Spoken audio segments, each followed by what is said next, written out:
Have you ever been through something difficult in your life? If you have, then chances are you've had to lean on today's energy that we're discussing in the Infinite Energy podcast. You might be thinking, hey, that sounds like resilience, and you would be right. That's the topic of today: how to build it, how to use it, how to channel it, and how to grow it for yourself. So stay tuned for the energy of resilience.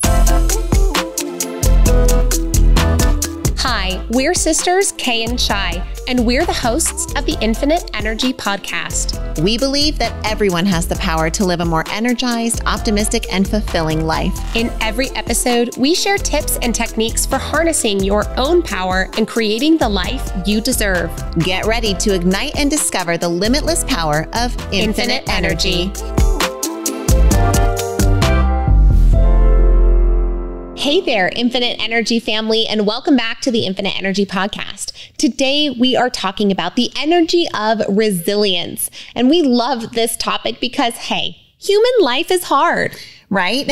Super hard. And modern times are the easiest they've ever been for our species, and yet they're the most complex that they've ever been for us to have to navigate. The most choices, the most trauma, the most challenges, and the most interconnectedness we've ever seen, which means there's a lot of opportunity to use today's energy. This energy of resilience is one that's easy for us to think about and conceptualize. But when we are in the midst of having to utilize the energy of resilience, I mean, that stuff is painful. Resilience is required when we come up against difficult circumstances in our life. So let's get onto the same page. Let's make sure we get our definition of the day up in here for all of you. Shai, take us away. All right. There are two definitions here. The first, the capacity to withstand or to recover quickly from difficulties, in other words, toughness. Our second definition here, the ability of a substance or object to spring back into shape. In other words, elasticity. So toughness and elasticity, strength and flexibility. Okay. Now we're getting down to some actionable things that we can do, right, in order to cultivate and to build resilience. But before we do, let's dive into these definitions. Now, the first one, the capacity to withstand or recover quickly from difficulties. Now, recently, Shyla and I have been discussing a lot about the idea of capacity, right? Your capacity to withstand something is your resilience. If it's something difficult, that is your resilience. And your capacity is built by you holding on for dear life in the middle of difficult moments. And so when you make it through, not over, not under, not around, but through, that's when you start to find your resilience building in a really real way toward that toughness muscle. Well, what I think is so beautiful too about seeing these two definitions is that we see both of these reflected in nature, right? Some things in nature are absolutely very tough. I'm really imagining the rock with the waves crashing against it, right? Like challenge after challenge, difficulty after difficulty, right? If we're going with our definition here, that rock is tough. And when it breaks, when a wave is so big or a tsunami or something misplaces it, then it has been broken and that it's no longer having to withstand that resilience in that way. In the other realm, we see that nature displays resilience through flexibility, adaptability. Look at the willows, right? The trees and the flora that are able to bend the most are the ones that grow and stay the best because they can move with the wind and not break because they're so rigid. What's beautiful about us humans is that we get the ability to choose between going through both. What an advantage. Right. And we can choose it in ways that aren't necessarily as painful as if it were to happen to us by happenstance, right? Because life is a way trickier teacher than your intentions are, because you get to decide what your intentions are when you move forward. Now, what do we mean by all of this? Our mentor, Paul Martinelli, likes to say that if you don't follow the feathers of life, life will hit you upside the head with a 2x4. And so sometimes it's about making sure that you are living inside that flow intentionally, creating circumstances for yourself that allow you to build resilience. Now, this is hard because you don't want to put pain on you, right? You love you. At least I hope you do. And if you don't love you, then I love you. And now you know it and you can love it you as well. So let's all be on the same page together that when we get intentional about choosing pain, that's when we start to build this resilience in a way that maybe doesn't feel quite so much like a 2x4 to the head. Anybody who's got a positive, successful achievement or habit in their lives knows this already, right? If you have a successful relationship, and you know that there have been times of pain and struggle that you've had to go through. If you get up and work out more days of the week than not, then you know that every day you're literally putting your body through physical pain so that you can build the resilience, so that you can be stronger, so that you can achieve what it is that you want. And so this pain being part of the equation, you already know that in lots of different areas of your life because you've been successful in them so far, right? You had to stub your toe a couple of times. We had to burn ourselves a couple of times. Yep. This is displayed in so many different ways in our lives, which means that building resilience isn't something that we should shy away from. And pain isn't necessarily something that we should shy away from either. And it's something that you and I have taken some time to get on the same page with. We have, for a long time, Shyla was a very dedicated exercise woman. I mean, you were on that treadmill 3 to 6 miles for years and years and years. And I wasn't. I kind of had to come along. And it probably took me 3 to 5 years of watching Shyla on the sidelines being like, man, you know what? I think that's something that I want, before jumping in and saying, okay, I want to choose that pain as well intentionally, so that I don't have to have the pains that I was experiencing at the time, which were things like the embarrassment of walking up a flight of stairs and being totally winded, or feeling uncomfortable in clothes and in my body, or maybe feeling like I couldn't be as active with my children as I wanted to be. And so these things helped me to build that resilience muscle intentionally, because it turns out that the following the feather every morning of getting onto the Peloton hurts a lot less than the 2x4 of a hurt back, because your weight is unevenly distributed because of an unhealthy eating habit or lifestyle. Now, you probably know intrinsically that resilience is important, but let us just tell you some of the areas of your life that resilience can help you improve. It helps you overcome adversity, maintain your psychological well-being,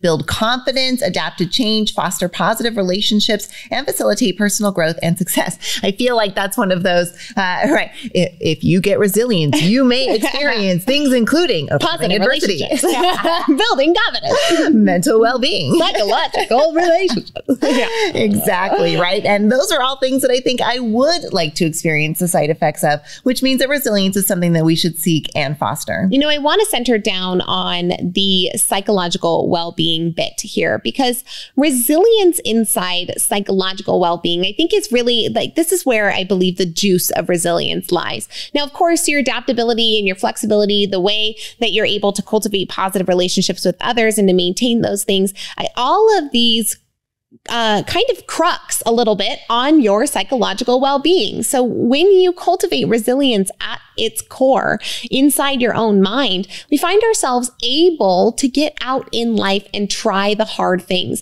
And what do we know about doing hard things is that it builds our confidence. So we do hard things, we build our confidence, we get better, so we can do more hard things and build more confidence and get better. And I think y'all know where that's going. Right? Here's what research says, that resilient individuals are more likely to experience lower levels of anxiety, depression, and emotional distress, leading to greater overall well-being. So developing resilience is something that all of us know that we want to do. And yet when we come across those adversities, those challenges, those bends along the road, those can be the times where we're most tempted to quit, right? Understanding the value of resilience is easy when you're in the big old comfy chair, talking about it conceptually, right? Like when we're in the face of the challenge and all of those demons come up and all of those places that you could have done better and all of those criticisms and all of those odds stacked against you start to overwhelm you. And lots of us go into fight, flight, or freeze, and we try and get ourselves out of that situation when this is our opportunity to build that resilience. So know that it's on, and when you're on the line like that, that's when resilience has to come up. You're saying fight, flight, or freeze. And what I wanted to say was, don't do any of that. Just lean in, right? Like don't run away or stay away from it. Lean in. Sometimes when you have opportunities to build resilience, it's difficult to overcome the mental chatter that might be going along with the pain that you're experiencing. amazing. But we've had plenty of times where, Shai, we've had to just hold on. Now, if you've been here with us in the Infinite Energy podcast, you know we talk about the crazy captain on the mast of the ship, right? Imagine a ship in a storm and it's being flailed about, and the captain, he looks up and he shakes his fist in the air and he goes, "Is that all you got, God?" Right? This crazy captain he's building resilience. He is out there building his capacity to handle pain if he makes it through that storm. Ode to Resilience Builder. That's That's the name of the ship. Resilience. Right? Resilience, which is what it should be, right? And the more, something that we also anchored on that's ironically also a sailing term during COVID was that seasoned sailors were never made in smooth seas. And so we think about that getting in the ring, getting on the sea, getting in the game, taking those hits and punches and building up the resilience. Just like if you have that gym habit, you know you're doing better than you did when you started. Your relationship, hopefully, if it's a positive one, has progressed farther and is better and deeper and more connected and understanding than when it was in the beginning. And those kinds of things are the reflection of building resilience. And I think that's what we often miss, is that by building resilience, what that callus looks like on the outside is the happy life that we envision. It just comes through a path we're not ready to accept. So stay tuned with us after this quick break for more here about the energy of resilience.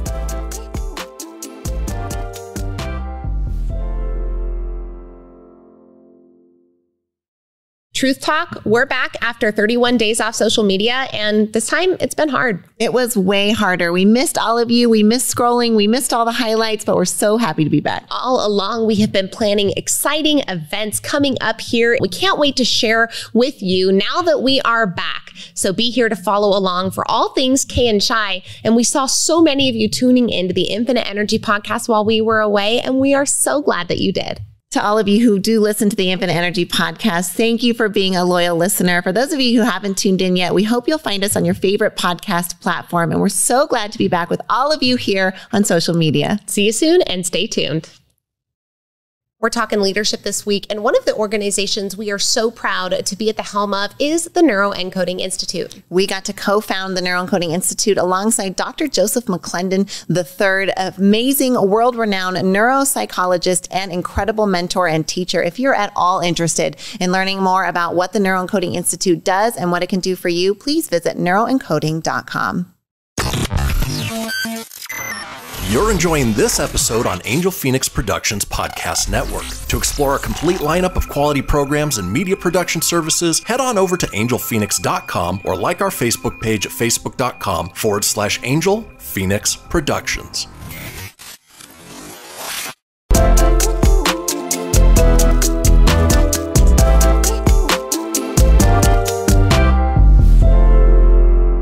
All right, sisters, I get it. Resilience is great and I need to be intentional about it, but what can it give me? At the end of the day, this is the Infinite Energy podcast. This podcast is about gaining energy from all different sources in your life. So how do we gain positive energy from the energy of resilience? Right. And the energy of resilience, what does that look like? And when we know what it looks like, that's when we know we can, in those situations, gain energy from it, use it to our advantage and build our resilience. It looks like mental and emotional strength, right? Being able to weather a criticism, to receive feedback, to have a tough conversation, to be patient about certain things, or to be aggressive about others, right? It's that strength to be in the moment, to be involved with life, as Kay was talking about earlier, and to be present so that you aren't fight, flight, or freeze and get yourself out of there. But you cultivate that strength so that you can handle more and more that comes your way. Look, life is so difficult that no one gets out alive.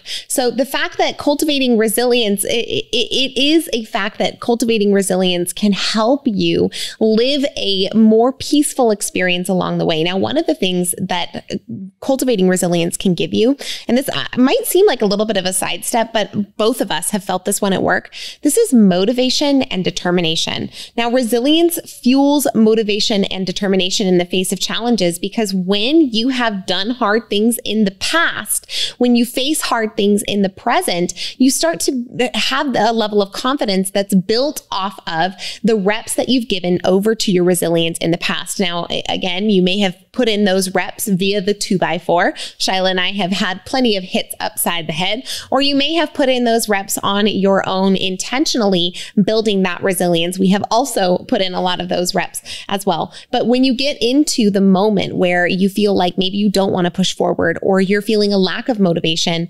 resilience and you're building that resilience over time through your experiencing pain can create motivation and determination for you in the moment. One of the ways that we love to build resilience is by channeling that mad captain energy, also channeling that protector energy. Sometimes we literally bark. Yeah, we totally would. Yeah. Oh, yeah. Like if somebody, yeah. Like we get away from her. When we think about what the boundaries are for our values, what our boundaries are for our businesses, what our boundaries are for our kids, for our families, like sometimes we're talking about issues and we're talking about someone or something or a challenge getting too close. And for us, we want to move into that feeling of protector energy because it gets us out of fight, flight, or freeze and gets us into how do I solve this problem? How do I approach it in a way that allows me to create a win-win for everybody, right? So having strategies that get you out of that lizard brain, that fight, flight, or freeze, it allows you to stay present in that moment so that you can build the resilience. Okay, now one strategy for y'all that Shyla and I like to use, it's actually a one-liner, and we think that you'll like it as well. It's a line that we like to say that gives us the energy to face a challenge head on, to face that challenge with resilience, with confidence in the resilience that we've built. Now, this line is 4 simple words, and it is move, I'll handle it. Now, these 4 words, when Shyla and I invoke them in each other or ourselves, we know will bring forward the piece of us that can channel the energy of resilience. Now, recently, Shyla and I were on a meeting. Shyla wasn't feeling great. She was like, I just don't feel good. I'm not having the best morning. Can you lead? Now, on the opposite end of the spectrum, I was over here feeling great. I was having a great day. My energy was fantastic. And I said to Shyla, oh, don't worry. I've got what we like to call my high energy. Said, move, I'll handle it. And I'll get in there and run this meeting. No problem. Says, you move, I'll step forward and handle this. And this is one of those phrases that we tuck into our back pockets that almost acts as an incantation to bring about the energy of resilience when it's time to face a challenge. I hope what you're understanding as we demonstrate our pocketbook of resilience building tools here is that all of them have something in common. They all have imagery. We know that humans are evoked by and moved by imagery, emotion, stories. So anytime you can give yourself something to anchor to, a dog barking, a captain holding on to a mast, a sailor learning how to be seasoned, right? Like we're talking about all of the move, I'll handle it, right? It has a whole motion and a picture that goes with it, right? And an acronym. Like give yourself those anchors because in those tough moments, that's when you want to reach to a toolbox and have something ready so that you don't fight, flight, or freeze and get out of there. So I love all of these different things as we've been talking about them. I'm like, wow, we really have done a good job of building this little toolbox of imagery. And we hope that it doesn't take you as long to learn that lesson and use it in your own toolbox as well. The next thing that resilience can bring you is a little bit more of an open mind and a growth-oriented mindset. Now, as you be resilient in the face of a variety of different things, it turns out that you build more resilience at handling variety, which means that when you encounter things that you don't understand or that make you feel uncomfortable,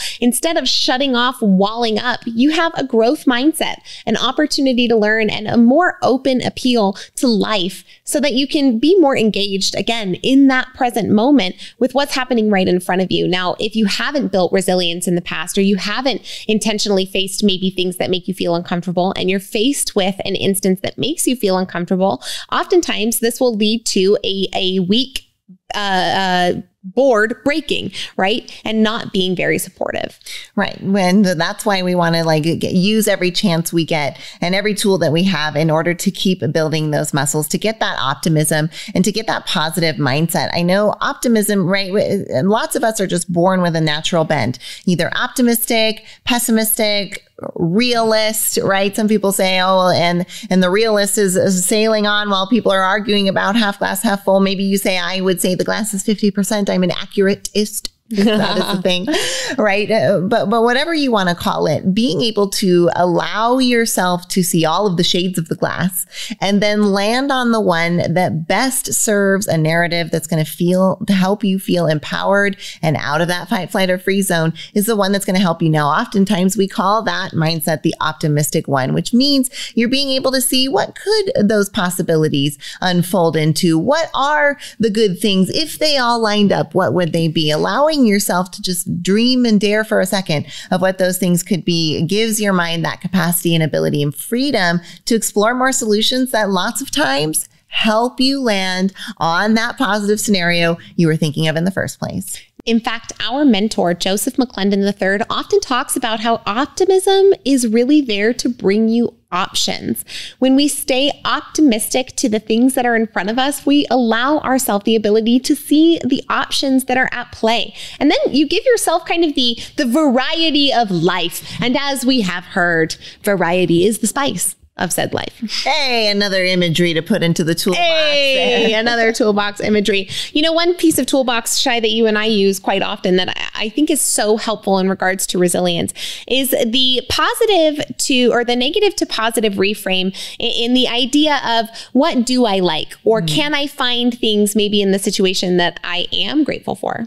Right. It's a really good in the moment way to steer your thinking in a more optimistic direction. And so is being able to be more curious over critical. Another key way to rephrase yourself if you're looking to build your optimism and your resilience, when you find yourself in that moment of being critical or judgmental to yourself, to your family, to your business, to your community, to your partners, to your friends, ask yourself, what can I be curious about in this moment? Tony Robbins has some great stories about how he managed to help himself reframe from criticism into curiosity, but needless to say, he would use the word fascinating, even when he was really seething about things, in order to help him cultivate that feeling of curiosity. So no matter what challenge someone would bring forward, he would say, even while restraining himself to the very most he could, fascinating. That's fascinating. Oh, that's a fascinating topic. You know what's a reframe, Shyla, and I have been using recently to help with resilience in the face of stress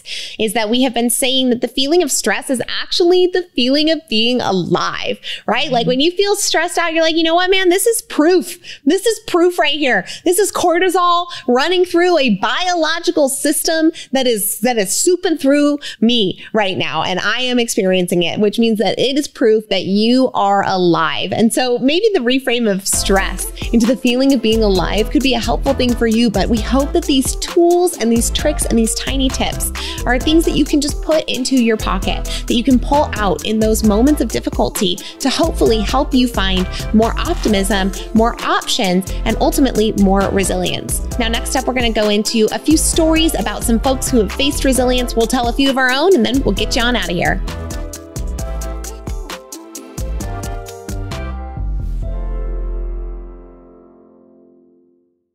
One of our proudest business accomplishments is what we've been able to do with Squeeze In franchising.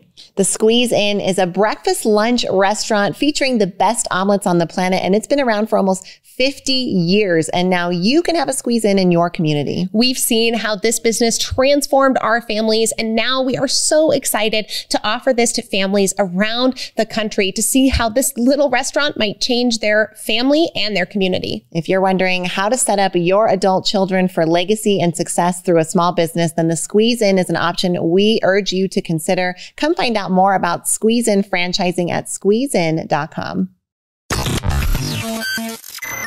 You're enjoying this episode on Angel Phoenix Productions Podcast Network. To explore a complete lineup of quality programs and media production services, head on over to angelphoenix.com or like our Facebook page at facebook.com/Angel Phoenix Productions.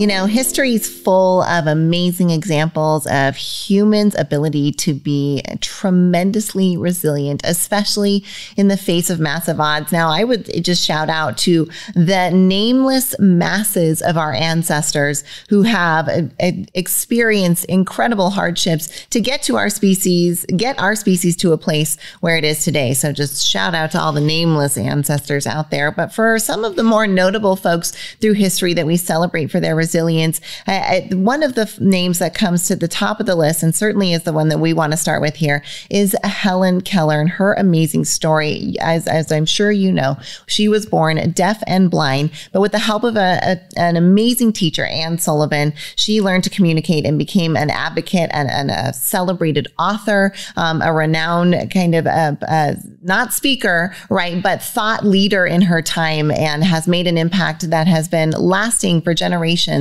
because of her resilience. Now, Helen Keller, her resilience is so remarkable because she was deaf and blind, which made her unable to speak. And at a time back in the early 1900s, when there weren't a lot of resources available for people with these sorts of disabilities, Helen Keller was able to learn how to speak. Now, this is a big deal. If you can't see anything and you can't hear anybody, you can't emulate it. And then she taught herself to speak and gave speeches. You can look them up on YouTube.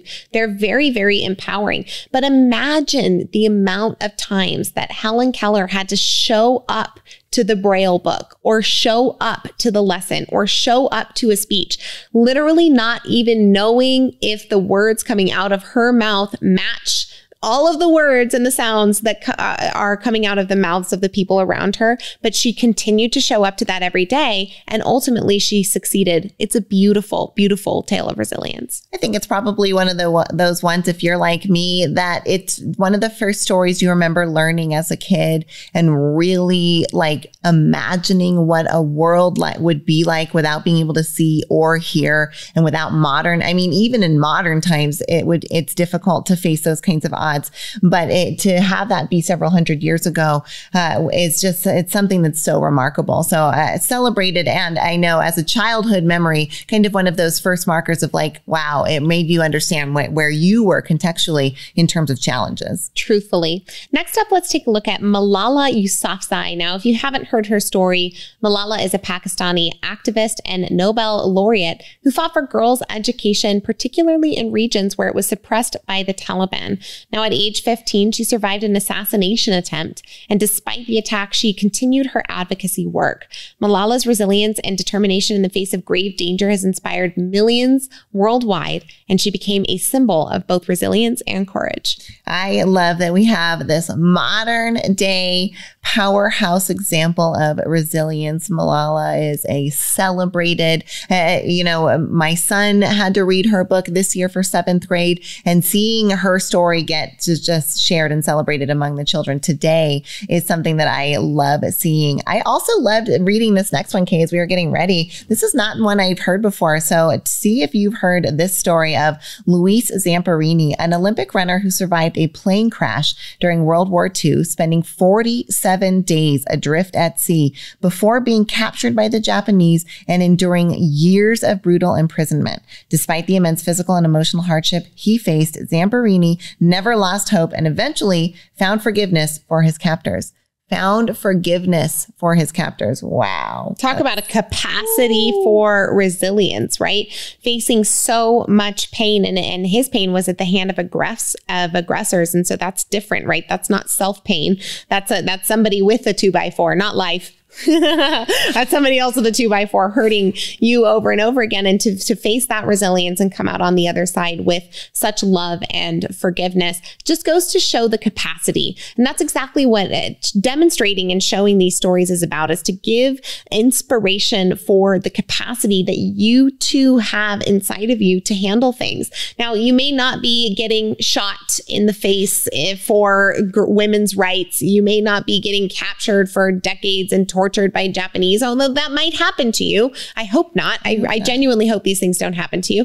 But maybe it gives you an idea that when you're wrestling with yourself in the moment of, do I write the email that I know will make a difference in my business, or do I stay here sitting on the couch and watching TV, that maybe you can pull on the resilience capacity of others to build your own. Another example that I love here that we have isn't just a person, it's a whole town. New Orleans after Hurricane Katrina. What an incredible story of a community-wide tragedy and resilience of people of hope coming through that. In 2005, Hurricane Katrina devastated the city of New Orleans, causing widespread destruction and displacement. The residents of New Orleans display remarkable resilience in the aftermath, coming together to rebuild their communities. They showed determination, creativity, and a sense of community spirit to recover and restore the city. Now, this happened right 2005. I was like 19. I just turning 20 as this happened. And I remember watching over the next few months the amazing story of not just New Orleans rebuilding, but the country rallying around New Orleans rebuilding, and knowing that their DNA and their spirit is so deep was truly inspirational. It's been interesting to see the beautiful outpouring through that community. Even still to this day, there is devastation from Hurricane Katrina, and the community continues to raise money to clean up, to build more homes, to come together and to wrap around one another. And they're very proud of it. It's beautiful to hear tales of individuals from the community that had to go through this harrowing time. Now, this is a community of people who have built resilience as a group of people, but they've also built resilience individually by going through all of this. Now, raise your hand if you feel like you built resilience going through COVID. Right? We all came out a little stronger, a little wiser, maybe a little sadder, right? It's like our light is more refined now, but it is a little dimmer. You know, the rock gets smoother the more waves crash on it. It's just part of how the resilience game goes when you face challenges day after day after day. Now, to just give a quick recap of some of the things that we've discussed that can help you in building resilience. Now, we've given you all kinds of language hacks, grab bag toolboxes, but we want to remind you that the optimism mindset can really help to increase your options. But all of this doesn't work unless you go all out on embracing challenges. Right. And embracing challenges means being positive in the not running away, and in the face of it, being there, and all of those things. One of the things that we think is really helpful in terms of resilience that we've brushed on but haven't really talked about yet is this idea of being able to be open to critical feedback and people who have something constructive to say to you, or like if you've ever had a professor or a teacher that's really hard on you, right? You've learned that you can get more resilient through that. You can get a better product. You have a mentor or a boss that's really hard on you, and you get better through that, even though that pressure is really tough. And so some of the most accomplished folks that Kay and I have ever met all say that they welcome and seek feedback. And so if success leaves clues, this is a pretty big clue that if we want to walk that same path of success, we eventually will start to crave feedback, which means we should start to practice that now. You know, I was recently kind of giggling to myself, Shyla, thinking about how I definitely have gotten to a point in my growth now, and I feel very grateful, have done a lot of hard inner work, have built a lot of resilience, one challenge at a time. But there was a time early on in my particular professional career where feedback was not easy for me to take. It was very difficult. In fact, I would act very emotionally about it and would get my feelings hurt fairly easily. And I was laughing about this encounter because I was thinking to myself as I was in the shower, man, I haven't received very much feedback lately. I feel like I could get a little bit more hand slapping, and you did. Appropriately a couple days later. And so it was great. It was exactly what I needed. But there I was finding myself craving somebody to tell me how I could just make some tiny corrections to make things better, and reflecting and laughing on the Kay from 5 to 7 years ago wouldn't have been welcoming this. So you get to a point where the challenges become something that you're excited about because you know that on the other end, you get resilience and a more optimistic and more option-filled life. We hope that on the other end of this podcast that you've learned a thing or two about resilience and you've considered for yourself its role in your life. If you've liked this episode and you have not yet subscribed, please do leave a review for us. Help us share the Infinite Energy podcast near and wide and far with those that you love. And speaking of love, know that this comes at you with so much of it from your sisters, Kay and Shai.